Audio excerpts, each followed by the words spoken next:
Hi guys, a very warm welcome to all of you. आज मैं बात करूंगा आपसे शाइलॉक के बारे में। तो शाइलॉक, जैसे कि हम जानते हैं, मर्चेंट ऑफ वेनिस में बहुत ही एक इम्पॉर्टेंट कैरेक्टर है। बिना शाइलॉक के मर्चेंट ऑफ वेनिस अधूरी है। तो अब हमेशा से एक सवाल, जब मैं भी पढ़ता था स्कूल में मैंने 9th-10th में मर्चेंट ऑफ वेनिस पढ़ी, तो उस टाइम भी मेरे सवाल दिमाग में था और आज भी मेरे दिमाग में वो सवाल रहता है हमेशा। और बड़ा ही कॉम्प्लेक्स सा ये सवाल है कि क्या शाइलॉक एक विलेन है या एक विक्टिम है, कि सच में वो एक विलेन टाइप का आदमी है या फिर वो भी मजबूरी का मारा है। ठीक है, अब जनरली क्या होता है, हमें तो एग्ज़ाम में यही लिखना होता है कि जो शाइलॉक है वो विलेन टाइप का है। हम पढ़ते भी थोड़ा इसी नज़रिए से हैं कि शाइलॉक विलेन है, ख़राब बंदा है। लेकिन और लिखना भी आपको यही होता है एग्ज़ाम में, ठीक है। लेकिन अगर थोड़ा सा हम एग्ज़ाम्स को 2 मिनट के लिए साइड में कर दें, ठीक है, एग्ज़ाम्स में तो आप यही लिख के आना कि वो ख़राब कैरेक्टर है, विलेन है, वही माना जाता है। बट 1 मिनट के लिए अगर हम इस एग्ज़ाम्स को साइड में कर दें और हम थोड़ा सा गहराई में देखने की कोशिश करें, तो हमें दिखाई देगा कि चीज़ें उतनी सिंपल नहीं है, चीज़ें कॉम्प्लेक्स है। और मेरा हमेशा से इस चैनल का यही पर्पस रहा है कि मैं आपको थोड़ा बियॉन्ड बढ़ाऊँ एग्ज़ाम्स के, मार्क्स के, सिलेबस के। मैं चाहता हूँ कि जो आपकी सोचने की जो नज़र है, जिस तरीके से आप सोचते हो, वो नज़रिया थोड़ा सा आपका बियॉन्ड जाए चीज़ों के।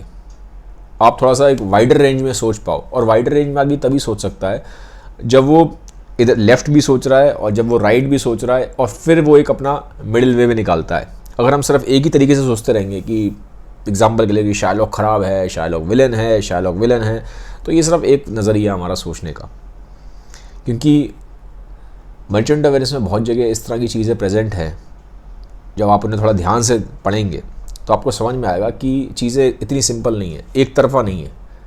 एक साइड ये भी है जहाँ पे आपको दिखाई देगा कि जो शाइलॉक है वो उतना विलेन है नहीं जितना हम सोचते हैं।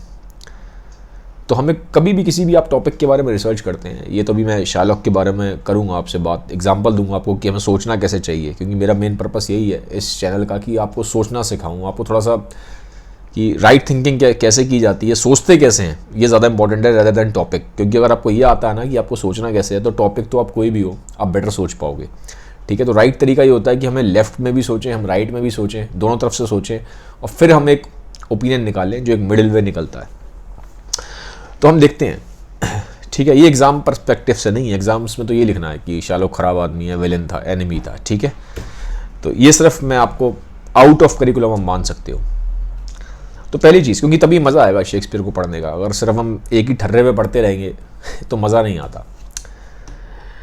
तो पहले हम देखते हैं कि शाइलॉक ईवल कैसे है, जो कि एक नॉर्मल हम मानते हैं कि ईवल है, विलेन है। तो उसके हमारे पास क्या क्या रीजंस हैं ये मानने की शाइलॉक ईवल है। तो सबसे बड़ा रीज़न तो यही है कि वो एंटोनियो की जान के पीछे पड़ गया था। भाई ये हुआ था कि अगर ये जो लोन है टाइम पे नहीं चुका पाता है एंटोनियो, ठीक है, तो वो उसका 1 पाउंड ऑफ फ्लैश ले लेगा। अब ये बात, अब ऐसा हुआ, लोन टाइम पे नहीं चुका पाया, एंटोनियो की शिप्स डूब गई, तो वो उसका 1 पाउंड ऑफ फ्लैश, लोगों को लगा था स्टार्टिंग में कि ये मजाक होगा, ऐसा होगा नहीं। बट शाइलॉक तो सीरियस हो गया। वो तो कह रहा है कि मुझे 1 पाउंड ऑफ फ्लैश चाहिए, 1 पाउंड ऑफ फ्लैश भी मैं आपके हार्ट से निकालूंगा। हार्ट से 1 पाउंड ऑफ फ्लैश निकालने का मतलब है कि एंटोनियो की जान जाएगी, ठीक है। तो वो उसके लिए पैसा इतना इंपॉर्टेंट नहीं रह गया था, क्योंकि पैसा तो वो दे रहे थे, बाद में बसेनियो आके उसको ज़्यादा पैसा दे रहा था। जो 3000 डुकैट्स थे उससे कहीं गुना ज़्यादा पैसा मिल रहा था उसको, लेकिन फिर भी वो अड़ा हुआ था कि मुझे नहीं चाहिए पैसा, मुझे एंटोनियो की जान ही चाहिए, मुझे जान चाहिए ही चाहिए, ठीक है। तो एक आदमी की जान की कोई कीमत नहीं लगा रहा था वो, मतलब इतने क्रुएलिटी पे उतर आया था वो कि उसका जब वो नुकसान भर भी रहे थे और उसको ज़्यादा पैसे भी दे रहे थे, जो अमाउंट था लोन का उससे कहीं गुना ज़्यादा पैसे दे रहे थे उसको, लेकिन उसके बावजूद भी वो इतना क्रूअल हो चुका था कि एक आदमी की जान लेने में वो कतरा नहीं रहा था। कतराना बहुत दूर की बात है, वो ज़िद्दी हो गया था, वो तो अड़ गया था ज़िद पे कि नहीं मुझे जान चाहिए चाहिए, जो मर्जी कर लो, मेरे को जान चाहिए इसकी एंटोनियो की, मुझे नहीं चाहिए पैसा, ऐसा रखो अपने पास पैसा। तो एक आदमी इस लेवल तक पागल हो सकता है किसी की जान लेने के लिए, तो ऑब्वियसली वो बंदा क्रूअल है, वो बंदा विलेन है। एक पॉइंट तो सीधा सीधा निकल के आता है जिसके बेसिस पे हम मान के चलते हैं कि भैया विलेन है, सीधा स्ट्रेट फॉरवर्ड निकल के आ गया। सबसे बड़ा रीज़न यही है। सेकंड दिखाई देता है जो उसका ईवल नेचर है शाइलॉक का, वो उस चीज़ से दिखाई देता है कि जब उसकी डॉटर भाग जाती है जेसिका, तो वो अपनी डॉटर को लेकर इतना परेशान नहीं है। वो अपने दोस्त से, ट्यूबवेल से पूछता भी है कि डॉटर की इतनी टेंशन नहीं है, मुझे ये बताओ भैया पैसा जो मेरा चला गया उसका क्या है। तो उसको अपनी डॉटर की टेंशन नहीं है, पैसे की ज़्यादा टेंशन है। तो ये चीज़ दिखा रही है कि एक आदमी पैसे को ज़्यादा वैल्यू कर रहा है, बहुत ज़्यादा वैल्यू कर रहा है। उसके लिए अपनी लड़की इंपॉर्टेंट नहीं है, अपना बच्चा इंपॉर्टेंट नहीं है, पैसा इंपॉर्टेंट है। तो एक आदमी जिसके लिए पैसा ज़्यादा इंपॉर्टेंट है, जिसके लिए अपना बच्चा इंपॉर्टेंट नहीं है, उसको आप क्रूअल बोलेंगे, उसको आप विलन बोलेंगे ही बोलेंगे। ठीक है, तो ये दो बड़ी रीजंस है मोटे मोटे जिसकी वजह से हम बोलते हैं कि जो शार्लॉक है वो एक विलन टाइप का आदमी है। क्योंकि एक तो एंटोनियो की जान के पीछे पड़ गया था, और दूसरा उसके लिए अपना बच्चा इंपॉर्टेंट नहीं है, उसके लिए इंपॉर्टेंट ज़्यादा पैसा है। तो ये हमें साफ साफ दिखाई देता है। ठीक है, और इसी की बेसिस पे हम एक ओपिनियन बना लेते हैं कि शार्लॉक बड़ा ख़राब टाइप का आदमी। तो ये एक तरफ का व्यू है। बट अब हम एक दूसरी साइड भी देखेंगे जिससे आपको थोड़ा सा आपका पर्सपेक्टिव जो है वो ब्रॉड होगा, आपका जो सोचने का नज़रिया वो थोड़ा सा उसको चैलेंज मिलेगा। वो चैलेंज ये मिलेगा इस तरीके से कि शार्लॉक एक विक्टिम भी है, शार्लॉक एक मजबूरी का मारा भी है, इसलिए जो कर रहा है आप कह सकते हो उसके पीछे एक जस्टिफिकेशन है। कैसे है ये मैं आपको बताता हूँ। कैसे हम कह सकते हैं कि शार्लॉक एक विक्टिम है, एक मजबूरी का मारा था। पहली चीज़, वो एक बिजनेस कर रहा था। ठीक है, और ऑब्वियसली देखो मैंने आपको स्टार्टिंग में बताया जिस टाइम पे ये लिखी गई थी, जब शेक्सपियर ने ये चीज़ लिखी है मर्चेंट ऑफ वेनिस 1600 के आसपास जब ये लिखी थी, पब्लिश हुई थी, उस टाइम पे इंग्लैंड में जो ज्यूज़ हैं उनका जो ट्रीटमेंट है वो बहुत अच्छा नहीं था। ज्यूज़ का ट्रीटमेंट बहुत अच्छा नहीं था, और उनको बहुत सारे काम करने के ऊपर उनके रिस्ट्रिक्शंस थे। तो वो उनके पास जो मोस्टली उनके पास जो सोर्स ऑफ रेवेन्यू था वो था पैसे दे के लोन के फॉर्म में इंटरेस्ट लेने का। तो अब एक आदमी के पास जो पैसा कमाने का जो ज़रिया यही है कि वो लोन दे के लोगों से इंटरेस्ट लेता है, तो उसमें गलत क्या है? क्योंकि उसको भी अपना पेट भरना है यार। हर आदमी बिजनेस करता है क्योंकि हर आदमी को अपना पेट पालना है। तो अगर एक तरफ आप शार्लॉक, जैसे कि मैंने बोला इसमें साफ साफ दिखाई दिया शार्लॉक एक ज्यू है, और ज्यूज़ का मैंने बोला उस टाइम पे जो इंग्लैंड में ट्रीटमेंट था वो बहुत अच्छा नहीं था। उनके ऊपर काम, बहुत सारे काम वो नहीं कर सकते थे, उनके पास रिस्ट्रिक्शंस थे, तो उसके पास ऑप्शंस थे नहीं ज़्यादा। तो उसके पास यही एक ऑप्शन था पैसा कमाने का कि वो लोन दे लोगों को और इंटरेस्ट ले। ठीक है, तो उसमें गलत क्या है? वो बिज़नेस कर रहा है, दुनिया में हर आदमी बिज़नेस करता है। ठीक है, और लीगल है, कोई इलीगल बिज़नेस नहीं था, लीगल बिज़नेस था वो। तो उसमें गलती क्या थी कि अगर वो लोन दे के लोगों से पैसे इंटरेस्ट पे लेके पैसा कमा रहा है? कोई ज़बरदस्ती तो कह नहीं रहा लोगों से कि भैया आओ तुम लोन लो। लोग खुद ही जा रहे थे ना उसके पास लोन लेने के लिए।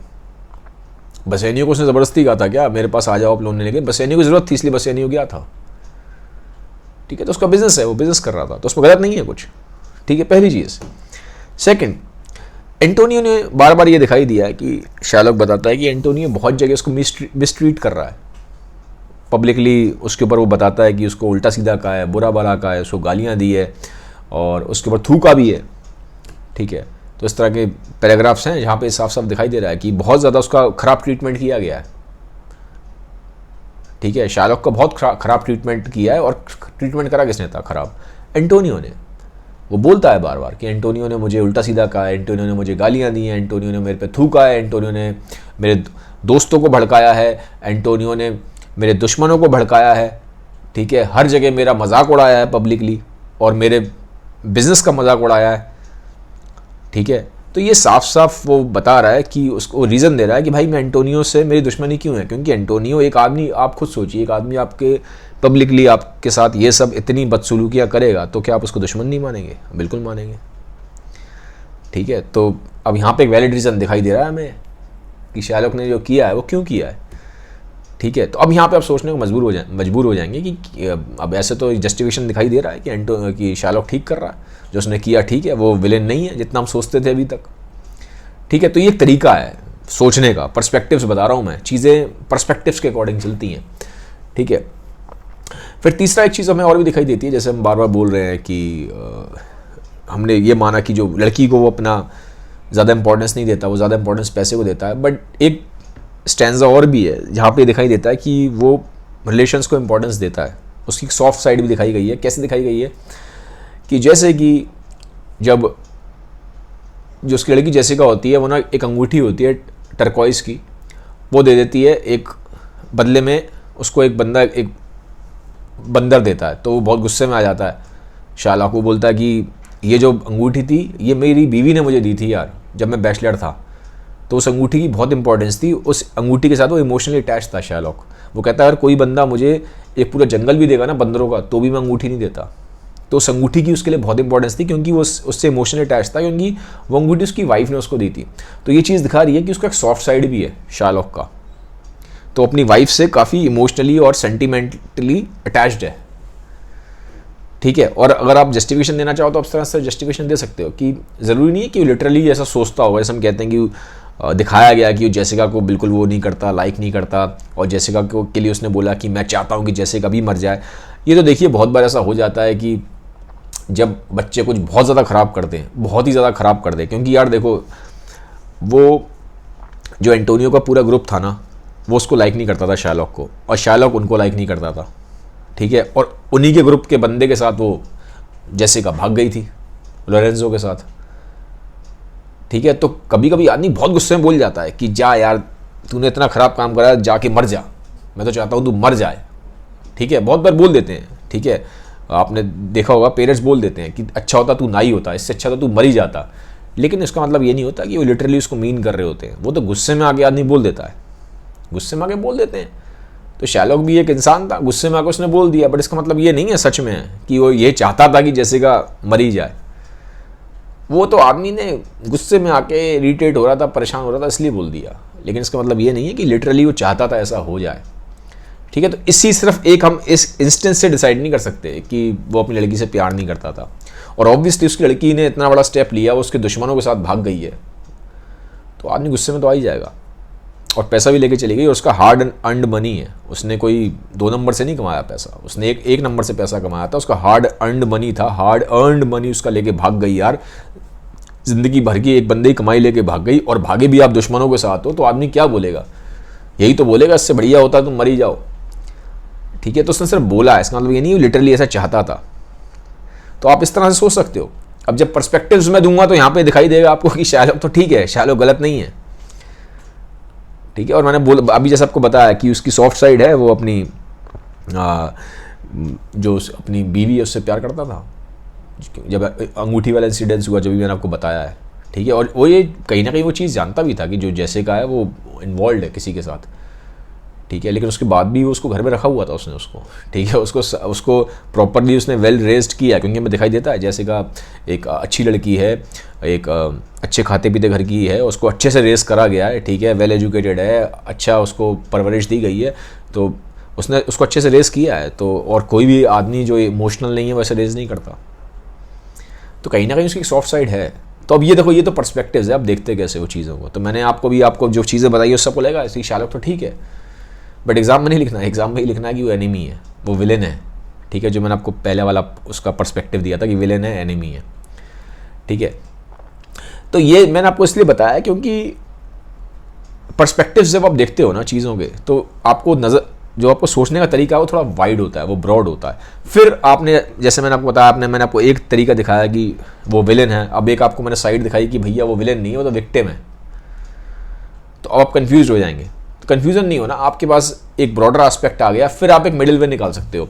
अब हम ये कह सकते हैं, अगर कंक्लूड, जैसे अगर मेरे से पूछोगे कि आप सर आप बताओ फिर आप कि वो विलेन है कि विक्टिम है, मैं बोलूँगा विलेन है।